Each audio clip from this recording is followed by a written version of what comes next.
Nagdadasal ako.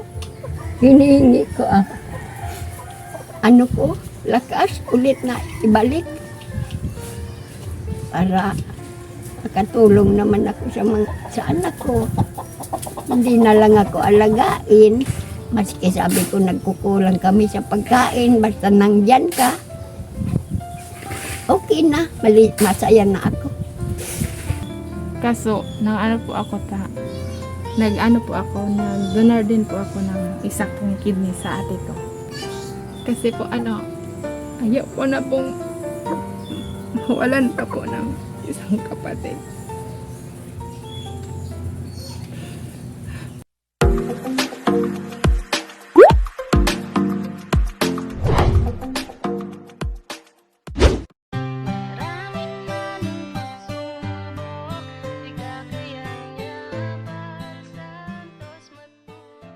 Isang mapagpalang araw mga kalingap, mga kababayan. Ayan na, may babalikan tayo dito, no? At kumustahin natin at bigyan po natin ng konting ayuda.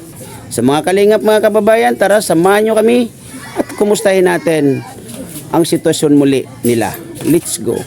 Ayan, puntahan natin, ano? Para makapag-atid tayo ng konting ayuda sa kanila. Ayan, nasa gilid tayo ng dagat, oh. Ayan yung ating mga kasama, no? Ito si Kuya Fer ay nasa isang area din. Tabing dagat.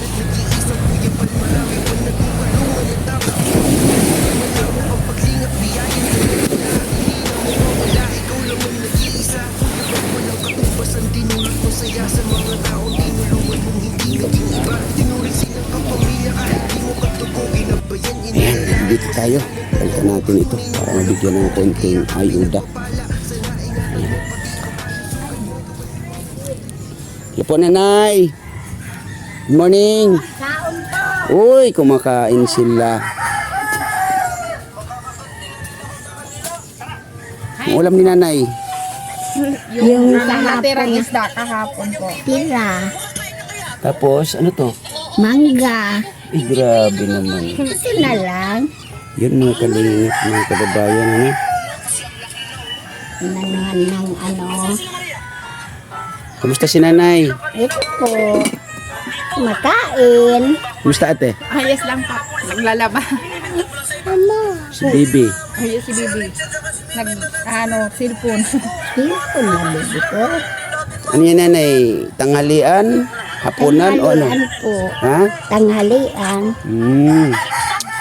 Meron pa bang kanin dyan, nanay? Meron pa po. Makikikain sana kami. Sige po, kain. Opo. Thank you. Yun mga kalingap po.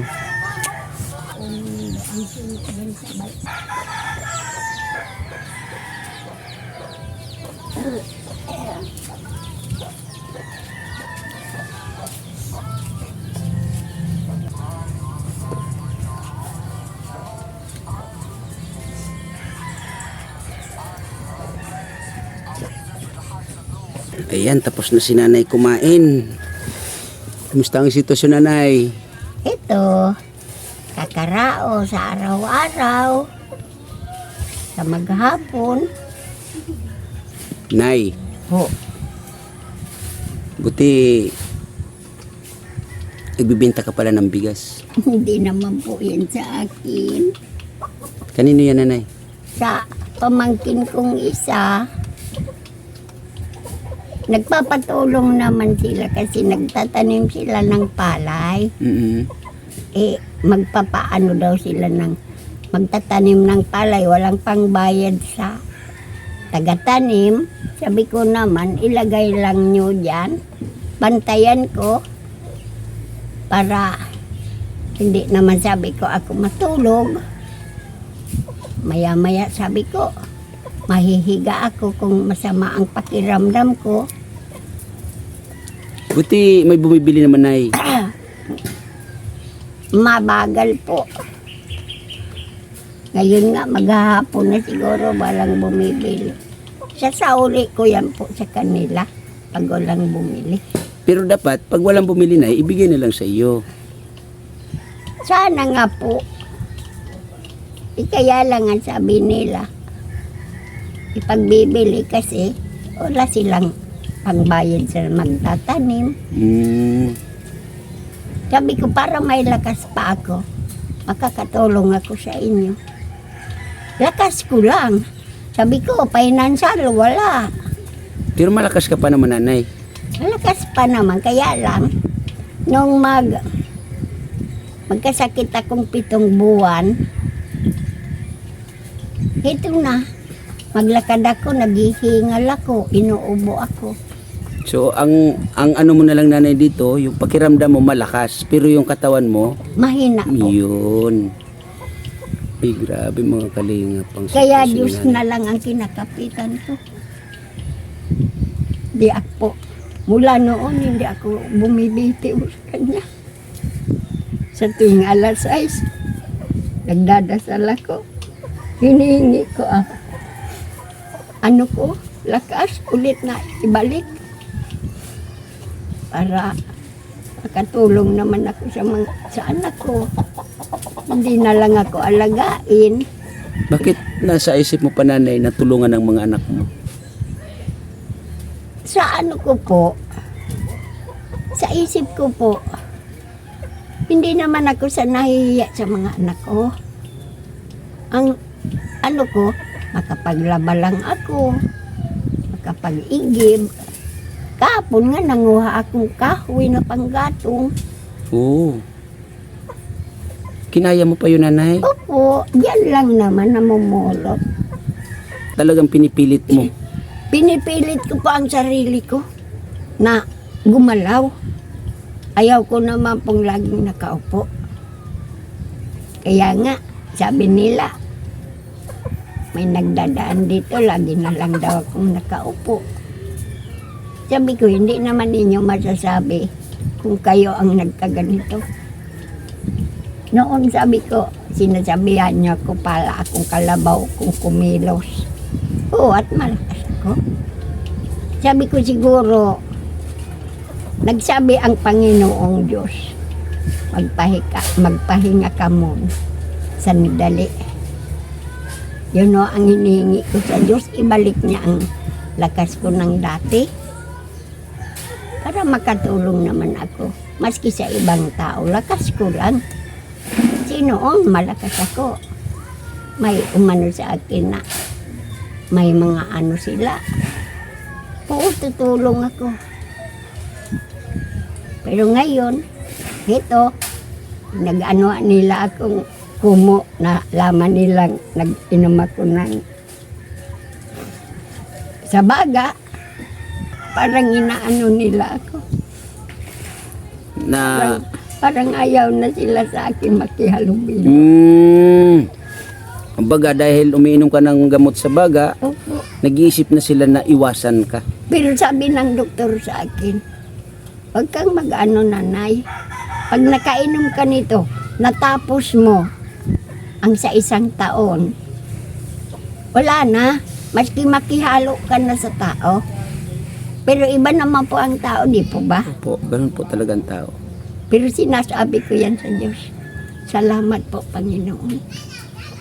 Hindi ko po yan itinatanim sa isip ko, sa puso ko. Basta sabi ko, ikaw ang nandito sa puso ko, sa isipan ko. Ikaw ang tumutulong sa akin. Sabi ko, maski sabi ko nagkukulang kami sa pagkain, basta nandyan ka, okay na, masaya na ako. So sa ngayon, nanay, sino ang sinasandalan mo? Ang Diyos po. Siya po ang nagbibigay lakas sa akin, ang mga anak ko, mga apo ko. Kaya lumaban po ako sa sakit ko. Noon hindi na po ako kumakain. Sinasabihan nila ko, mamay, kumain ka. Miski kunti. Pag nakikita ko yung mga apo ko, Ilan na ba ang apo, nanay, lahat? 7 7. po. Pero dito sa mga anak mo, nanay, na ano, ilan yung anak mo nga uli? 6. Sa 6 mo na mga anak, sino yung nakakatulong sa'yo ng yung Pinansyal ba?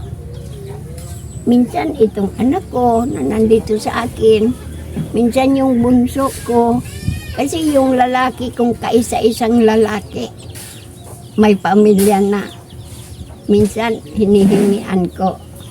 Nasabihan ako, mamay kulang pa. Hindi naman ako nag-ano. Ano kasi nagsabi naman sa akin na kulang pa. Yung bunso ko, nung nandito, naglo-load po siya, nagkakarga po siya ng load Mm-mm. sa mga nagpapaload. Ang tubo niya po, yun, mamay, ibili natin ng bigas. Bili natin ng maski itlog na lang, may. Sabi ko, okay na yun. Grabe, no? Asan na yun si ate? Yan. Ano pang-aso Shine? Ate Shine. Yun, Ate Shine. Yun nga, yung kwento ni mama mo, no? Nakakalungkot isipin dahil siya pala ay dating sa trabaho.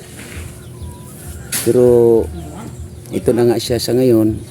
Ano yung mga gamot na iniinom niya nga pala? Natapos na po siya yung sa baga niya po. Mm-mm. Tapos yung sa ubo. Mm-mm. Nang minsan inom siya ng si Teresin po pag Mm-mm. may pambili po. Mm-mm. Pag wala po, wala. Bumibili po ako. Mm. Bumibili ng libo si Teresin, 25 ang Ayan, hinano muna natin si Bibi. Anong pangalan ng baby mo? Si Allison po. Baby Allison, kasi naiiyak yata yung bata, no? So yun nga, Ate Shine, dahil sa nagiinom ng gamot na para doon sa baga, no? Pero ang nangyayari ay parang iniiwasan siya ng nakapaligid sa inyo. Yung iba po, yung pumupunta naman po dito yung mga kaibigan niya po na iba. Kinukumusta naman siya. Opo. Sa iyo, Ate Shine, ano sa palagay mo ang naging sanhi bakit nagkaganito si mama mo? Siguro po sa sobrang trabaho po nung mga panahon na maliliit pa po kami. Kasi po kumakayod po siya, nagpapasweldo po sa bayan nung mga nag-aaral pa po kami. Mm-mm. Uwian lang po siya sa hapon, naglalakad. Mm-mm. Para po makatipid po baga. So yung sahod niya, maiuwi niya po ng buo sa amin, sa pamilya niya. Kagusto niya pong hindi po kami magutom, ganun po. Tinulungan niya po yung papa ko. Pero po, simula nung nahulog po si papay sa kahoy na hindi na makapagtrabaho, siya na po lahat gumawa ng paraan. Ilan taon bang naging, kumbaga, ginampanan ni mama mo yung pagiging isang padre di pamilya at ina ng tahanan? 9 na taon po kasi po hindi na po makapagtrabaho si papay. Kasi po yung paa niya po parang nabali po sa joints po dito ba. Mm-mm. Oo, Kaya matagal-tagal din pala, no? Opo. Na kumbaga, talagang as in, ginawa niya ang lahat para kayo ay Hindi po magutom. yun.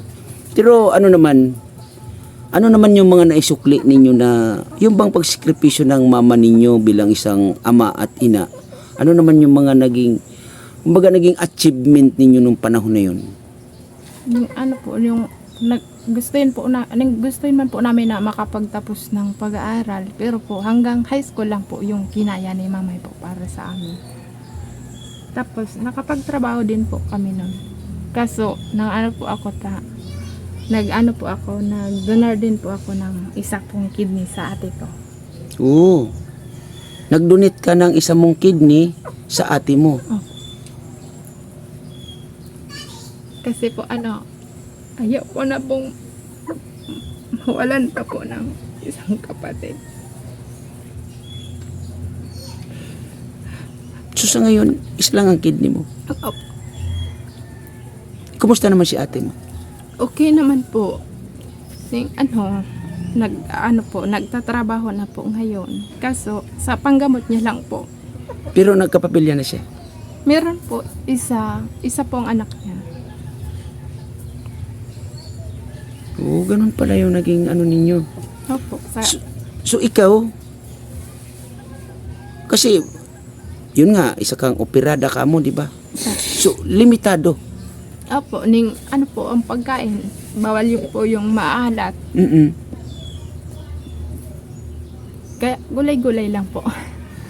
Para po Grabe, no? masustansya. Sa trabaho, Sa trabaho po, dito po iigib po ako ng tubig pero di po yung mabibigat. ilang taon ang ganyan ng naging sitwasyon mo naman? Sino po? Ikaw, yung bagang Hindi po. nabawasan ka na ng isang kidney. Mag-6 na taon po. Mm. Kaya ang mo siguro dito yung iingatan mo lagi yung iyong health, no? Kasi yan nga isa kang may kulang na sa iyong katawan, di ba? Ngayon sa sitwasyon nga ni mama mo, napakahirap di ba? Ano yung pumapasok na kumbaga kahilingan lalo sa mahal na Panginoon na maging or magkaroon sa inyo? Ang isa lang po kasi hiniling ko yung sana po gumaling na po si mama para di po na po siya mahirapan. Kasi po minsan pag matutulog na siya, pag gumiga na po siya, bupo siya ng ubo. Hiniiling ko lang po na sana mawala na po yung ubo niya para di na po siya mahirapan. Ikaw ba? Sa'yo, Sa akin. nahihirapan ka ba sa sitwasyon ni mama mo? Opo. Siyempre po, ako po, isang anak, nahirapan din po. Kasi parang gustuin ko man pong umangat po yung buhay namin. Hindi po kaya. Grabe. Nay, Po, sa ngayon kasi binalikan ko kayo, no? Sa palagay mo na ano yung pwede kong maibigay sa inyo? ang ko po, sa palagay ko, pagkain, yun lang. Malaking pasalamat ko yun sa Panginoon. Kasi, may pumunta dito sa akin na gaya sa inyo na tutulong gaya nang magtira ako dito sa bahay.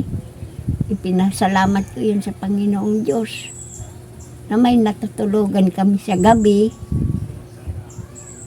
Napalaki ko yung apo kong special child na hanggang sa mamatay dito na sa bahay na to namatay, pati asawa ko. Kasi nga, nagkasakit po ako, sir. Ako pa ang nagpapaligo sa asawa ko. Siyempre, hindi naman po siya makalakad. Ang lakas, ko, mahina ako. Inaanoan ko siya ng silya. O dito ka sa silya at hihilahin kita para makapaligo ka doon sa banyo. O, yun. So ibig sabihin nanay, nung kasalukuyan si tatay ay may karamdaman, nagkaroon na rin kayo ng karamdaman. Opo. Ininda ko na yung katawan ko. Pero hindi ako sumuko. Sabi ko, nandyan ang Panginoon. Siya ang gumagabay sa akin. Nangangahoy ako noon. Nag-aano ng tubig para makaano kami kasi naawa naman ako sa bunso ko, maliit kasi. Sabi ko naman sa kanya, kaya ko pang umigib.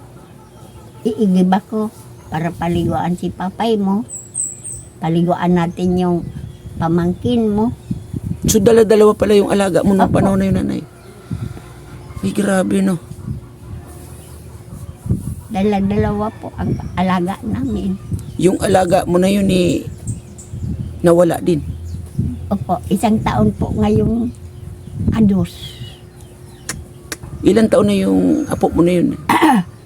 Naiwan yun ng nanay niya, 7. Namatay 15. Ay, malaki na. Opo, dalaga na sana. So, ibig sabihin, matagal-tagal na panahon mong inalagaan Opo. siya. Hindi po siya nakakasalita. Hindi po siya ng direksyon ng niya, mata niya. Kasi malabo. Hindi siya nakakain na mag-isa. Sinusubuan pa namin siya. Saka ipinapamper, siyempre. Ay, grabe, no? So, Ate Shine, pero yung sinasabing sa baga niya is okay na. Okay na po. Tapos na po siya. Yung sa ano na lang, sa pag-uubo na lang. Opo, opo. Hindi niyo ba siya napacheck up ng tuloy-tuloy na yung bang makikita ng doktor kung ano pa talaga yung mga dapat at ano yung nagiging sani, bakit tuloy-tuloy ang ubo niya? Hindi pa po. Bakit hindi niya napapacheck up ng tuloy-tuloy? Wala pong pa-check up. Kasi po, pag sa ospital po, maraming po muna. Kasi, tapos, minsan po, hindi naman po sa priority nila yung sa baga po. Kaya po, private po, pag sa baga, kasi mabibigyan ng gamot po. Kumbaga kailangan sa private para mabigyan ng maayos na gamot. Opo. Uy, grabe, no? So, ganun nga, Nanay Corazon, binalikan ko po kayo, no? Para mabigyan ng konting tulong. At ito po ay galing kay Kuya Bal Santos Matubang, no? Opo. Wait lang po at kukunin ko, ha? Ayan, Nay. May konting bigas tayo dito, ha? Salamat po. Kuya. Yan. Yan po, ulitin ko, Nanay, galing kay Kuya Bal Santos Matubang, ha? Opo. Buong pinapasalamat ko po yan sa Diyos, sa inyo po. Sa tulong ninyo. Kakasaing naman kami sa araw-araw. Ang ano na ito, Nanay, kasi yun nga, may binibinta naman kayong bigas. Di naman po yun sa amin. Di sa inyo. Inasauli ko na nga yan mamayang hapon kasi pupunti sila rito. Yung sana, Wala naman pong bumibili. sana, Nanay, kung mukha mo walang bumili, sikretuhin mo na lang. Kano mo naman yung nagbibinta niyan? Pamangkin ko po mo. sa pinsan. Pamangkin mo sa pinsan.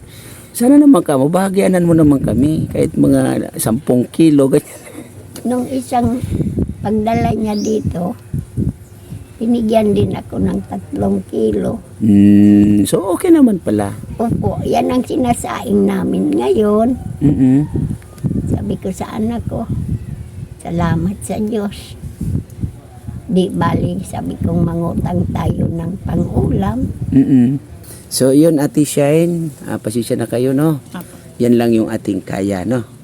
Kaya, yun nga, ay galing kay Kuya Bal Santos Matubang na bigas na yan, ha? Maraming salamat po, Sir Bal. Salamat po. Yan, so, ganun lang. Alagaan mo, tuloy-tuloy ang pag-alaga mo kay nanay, no? Opo. Laging, lagi kang nakasubaybay sa kanya. Kasi, yun nga, kung wala yung ating nanay, wala rin tayo sa mundong ibabaw. Opo. Ngayon, ganito si nanay o ganito yung sitwasyon ng ating mga nanay, nandiyan tayo parati sa kanyang tabi para magabayan, mantabayanan at mapakain sila ng maayos. Tapos man tayo sa pagkain or sa kung ano man, pero yung pag-aalaga natin ay kailangan nila, no? Opo. Yan, maraming salamat. Salamat. At pag mayroon tayong muli, po, kuya. oo. At pag mayroon tayong muli, huwag kayong mag-alala at babalikan ko po kayo, no? Opo, Yan. Maraming salamat po. gabayan po kayo ng Diyos. Salamat po. Sana marami pa kayong matulungan. Salamat po, nanay. Sige na, nanay. Huwag ka na umiyak. Sige, bye-bye.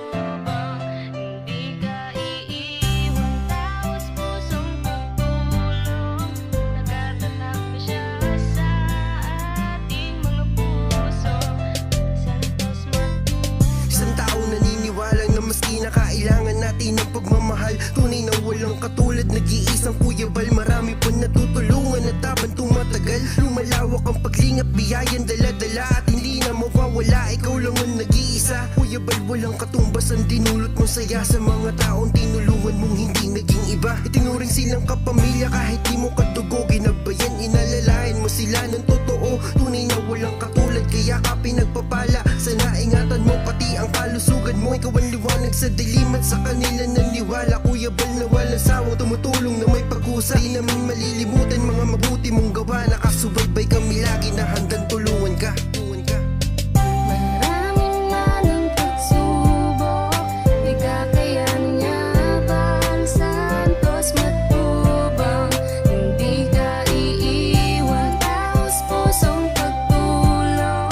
Nagkatatak na siya sa ating mga puso. Bal Santos matubang.